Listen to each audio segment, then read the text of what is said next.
Hallelujah! Welcome to Zion Church of God Ministries. मैं pastor Prince Philip Francis. आज से मैं हिंदी वर्जन स्टार्ट कर रहा हूँ योर डेली मैना, जो मेरा इंग्लिश सीरीज़ है उससे मैं आज हिंदी में स्टार्ट कर रहा हूँ ताकि मैं ज़्यादा से ज़्यादा मसीह भाई बहनों से जुड़ सकूँ। हालेलुया!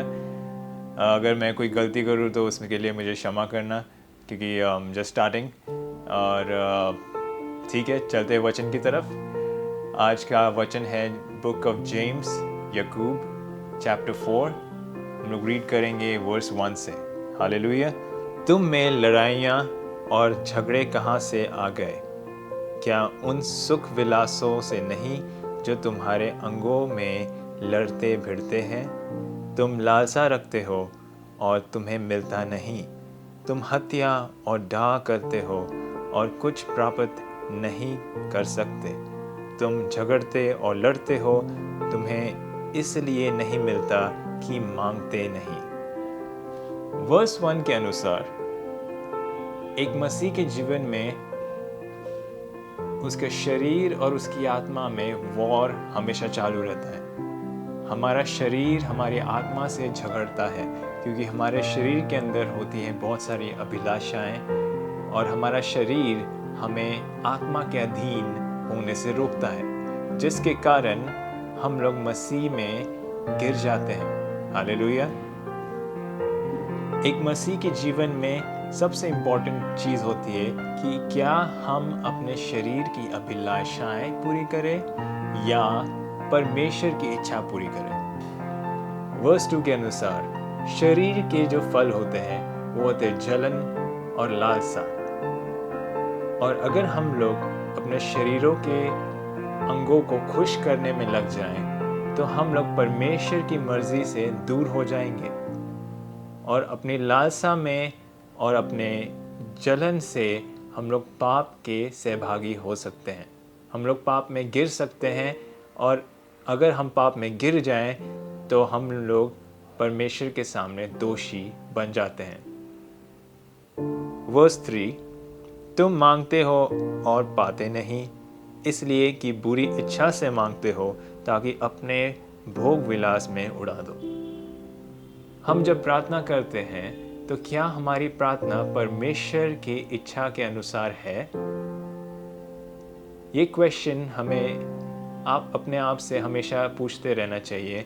क्या ये प्रार्थना जो मैं कर रहा हूँ ये परमेश्वर की इच्छा में है? क्योंकि बहुत सारी प्रार्थनाएं हमारी लालसा और हमारे जलन से होती हैं, क्योंकि हमने देखा कि हमारे दोस्त या हमारे मसीह भाई या बहन के पास कुछ नई चीज़ें आई जो देखने में बहुत ज़्यादा अच्छी थी, और हमें लगा कि हमारे पास भी वो होनी चाहिए। मेरे नेबर ने एक बहुत अच्छी एसयूवी ली, उसने कैसे ले ली? मुझे भी लेना चाहिए था, मेरे पास ये होना चाहिए था। या मेरे फ्रेंड के पास एक लेटेस्ट आईफोन आ गया, आईफोन 15 उसने ले लिया, मुझे भी आईफोन 15 लेना चाहिए, मैं पीछे रह गया। ऐसे बहुत सारे अभिलाषाएं जो जलन से उत्पन्न होती है। जब हम लोग दूसरों को देखते और उनके कपड़े देखते हैं, उनकी चीज़ें देखते हैं, और फिर हमारे अंदर एक जलन आता है कि हमारे पास भी ये सब होना चाहिए। और अगर इस जलन को आप जगह दोगे तो आप प्रभु की मर्जी में नहीं हो। अगर हम अपने शरीर को खुश करने में लग जाएं तो हम लोग प्रभु यीशु मसीह के मर्जी के अनुसार प्रार्थना नहीं कर रहे। हम लोग परमेश्वर की इच्छा में नहीं बल्कि प्रभु की इच्छा से बाहर जा रहे हैं। हालेलुया! हमारी प्रार्थना स्वार्थी प्रार्थना नहीं होनी चाहिए, सेल्फिश प्रेयर्स नहीं होने चाहिए। हमारी प्रेयर्स परमेश्वर के मर्जी के अनुसार होने चाहिए। जो परमेश्वर की मर्जी अगर आप ढूंढो तो क्या है? तो अगर आपने मैथ्यू, मार्क, लूक, जॉन पढ़ा है तो वहाँ पे आपने देखा प्रभु यीशु मसीह ने कैसा जीवन जिया, परमेश्वर ने कैसे डिसीजंस लिए, परमेश्वर ने किस तरह अपना प्रेम लोगों में प्रकट किया, परमेश्वर ने किन चीज़ों को हाँ बोला और किन चीज़ों को ना बोला। ये सारी चीज़ें वचन में हमें सिखाती है कि परमेश्वर की इच्छा क्या है। और अगर हम परमेश्वर की इच्छा पूरा करना चाहते हैं तो हमें ऐसी प्रार्थना से बचना होगा जो स्वार्थ या सेल्फिशनेस से की गई हो। हालेलुया! वर्स 4 में परमेश्वर कहते हैं, हे व्यभिचारिणों, क्या तुम नहीं जानते कि संसार से मित्रता करनी परमेश्वर से बैर करना है? और जो कोई संसार का मित्र होना चाहता है वह अपने आप को परमेश्वर का बैरी बनाता है। अगर हम सब लोग संसार से दोस्ती रखना चाहते हैं तो हम लोग परमेश्वर से दूर हो जाएंगे। अगर हमें परमेश्वर का मित्र बनना है तो हमें संसार से दुश्मनी लेनी पड़ेगी। और ये एक बहुत बड़ा डिसीजन है जो एक मसीह को लेना है। क्या तुम लोगों को खुश करना चाहते हो या तुम प्रभु को खुश करना चाहते हो? मेरे प्रिय भाई और बहन, मैं आपसे यही बोलूँगा कि आप परमेश्वर को प्रसन्न करो, क्योंकि परमेश्वर ने आपसे सारी जगत से ज़्यादा प्रेम किया। आपके माता पिता भी आपसे इतना प्रेम नहीं रख सकते जितना परमेश्वर ने आपसे प्रेम किया है। हालेलुया। वर्स 5, क्या तुम ये समझते हो कि पवित्र शास्त्र व्यर्थ कहता है, जिस आत्मा को उसने हमारे भीतर बसाया है, क्या वह ऐसी लालसा करता है जिसका प्रतिफल ढा हो? वर्स 6, वह तो और भी अनुग्रह देता है। इस कारण ये लिखा है कि परमेश्वर अभिमानियों से विरोध करता है पर दीनों पर अनुग्रह करता है। परमेश्वर उनके नज़दीक है जो परमेश्वर के पास दीनता से आते हैं। अगर आप परमेश्वर के सामने घमंड करो और सोचो कि मुझे परमेश्वर के सामने गिड़गिड़ाने की ज़रूरत नहीं, मेरे पास सब कुछ है, मैंने सब कुछ अपने बलबूते पे किया है, अपने बलबूते पे पाया है, ये सब कुछ मैंने अपनी मेहनत से किया है, तो आप गलत हो गए। परमेश्वर के सामने हमें दीनता से आना है। परमेश्वर अभिमानियों से दूर है। जो लोग अपने पे घमंड करते हैं, परमेश्वर उनसे नफरत करता है। घमंड एक ऐसी चीज़ है जो हमें परमेश्वर से दूर करता है। हालेलुया। इसलिए परमेश्वर के अधीन हो जाओ और शैतान का सामना करो, तो वह तुम्हारे पास से भाग निकलेगा।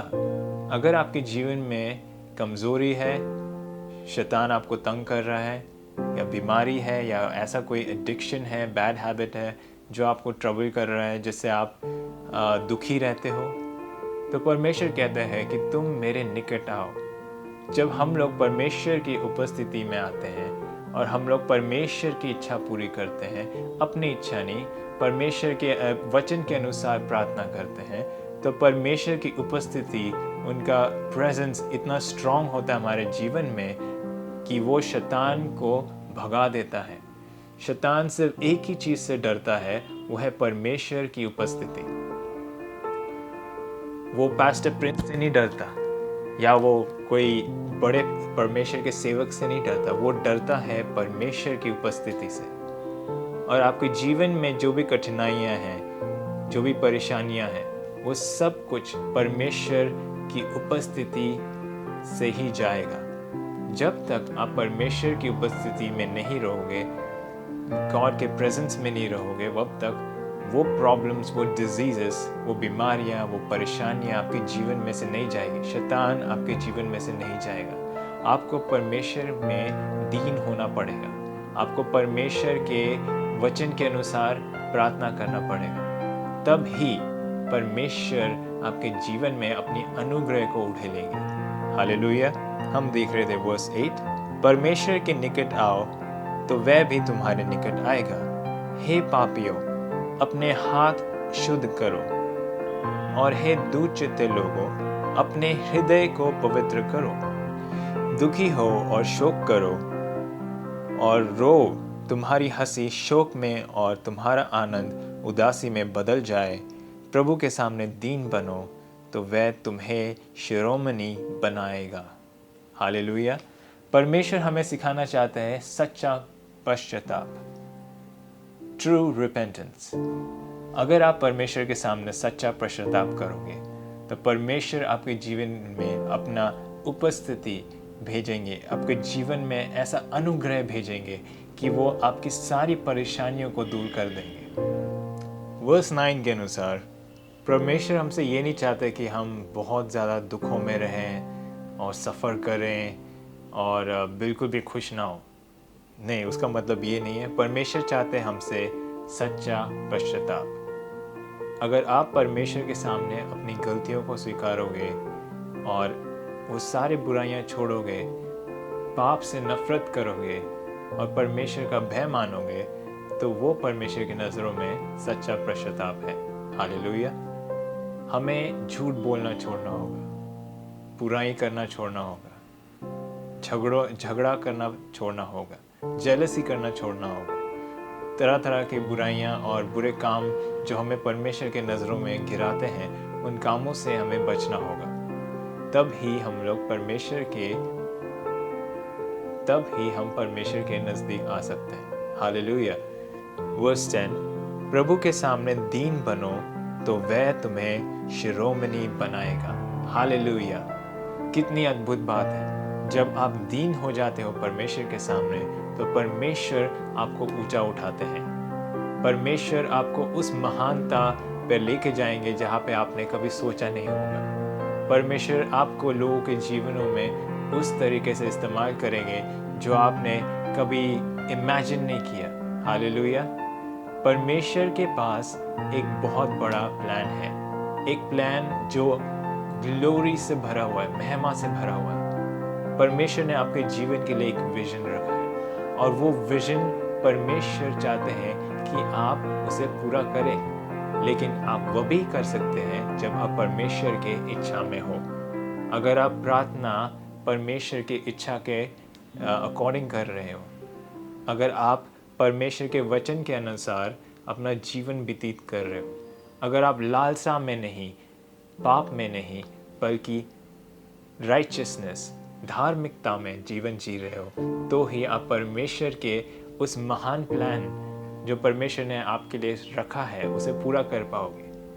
जब आप स्वर्ग में जाओ तो आपको बहुत सारी चीज़ें ऐसी पता चलेगी कि परमेश्वर आपके जीवन में ये भी करना चाहते थे, ये भी करना चाहते थे, आपको ये आशीष देना चाहते थे, लेकिन आपने सही प्रार्थना नहीं की, आप परमेश्वर की मर्जी में नहीं रहे और जिसके कारण आपने वो सारी चीज़ें मिस कर दी।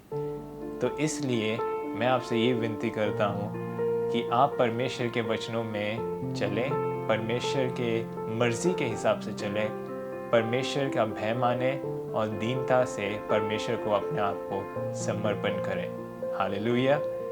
इस प्रचार के वचन पे प्रभु आपको और मुझे आशीष दे और उम्मीद करता हूँ कि ये Hindi version of your daily मैना आपको अच्छा लगा। थैंक यू आज का वीडियो देखने के लिए।